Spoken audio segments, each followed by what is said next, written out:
You are looking at Julian's pronunciation guide, where we look at how to pronounce better some of the most mispronounced words in the world, like this other curious word. But how do you say what you're looking for today? Let's learn how to pronounce this name, Spanish surname or surname of Spanish origin.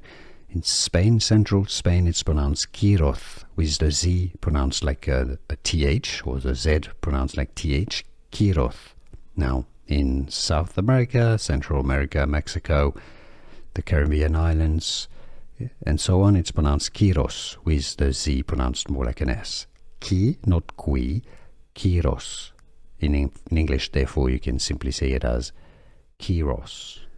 Here are more videos on how to pronounce more confusing words and names too many mispronounced. Like this video if you found it useful. I appreciate your support. I'll see you soon and thanks for watching.